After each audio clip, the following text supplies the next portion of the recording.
Dia kuat, tak perlu banyak sangat.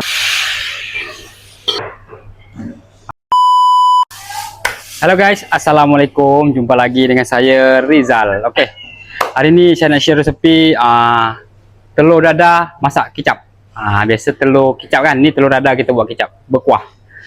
Oke, sebelum tu korang follow dulu akaun saya ni, akaun yang Rizal Kitchen, Rizal Channel tu dah tak ada. Korang follow akaun Rizal Tom Yum. Kita ada sayur di sini macam biasa, kacang panjang, bawang kubis, bawang holland, carrot, cili merah, kemudian telur yang kita dah bancuh. Saya ada satu Facebook sekarang tau, Rizal Tom Yum saja, yang lain tu dah tak ada. Okey, siapa-siapa nak belajar masak ke, tips-tips dapur semua, korang follow dulu. Okey, telur kita dah bancuh. Okay, kita bagi perasa sikit, aji sikit, kemudian kecap sotong sikit, dan kita bancuh.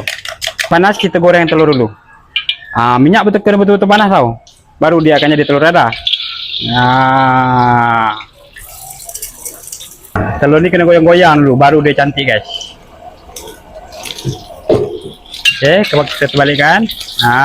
Korang nampak tu guys, apabila telur kita dah masak, telur saya lah, yang bukan telur korang kita angkat. Korang tengok, kemudian kita tuaskan, kemudian kita buat kuah dia. Okay, bawang putih 12. Sekarang jom kita tumis bawang putih, tumis sekejap, kemudian kita tumis cili bo, kemudian baru kita masukkan sayur tadi, sayur semua. Buka api, kita masukkan air sikit, ini aji sikit, kemudian gula sikit, sos tiram sikit, kecap sotong, kemudian kecap pekat.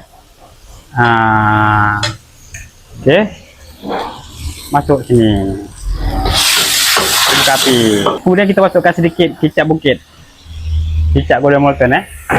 Kemudian kita buka api, sudah siap kita hidang. Dia kuat, tak perlu banyak sangat tau.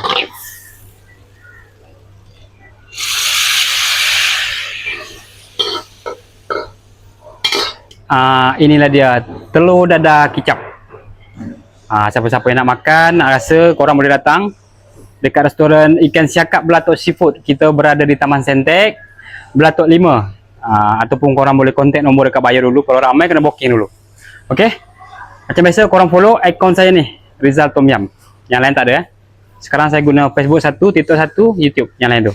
Okey, selamat mencuba. Jangan lupa follow, like, komen, subscribe. Bye bye. Assalamualaikum.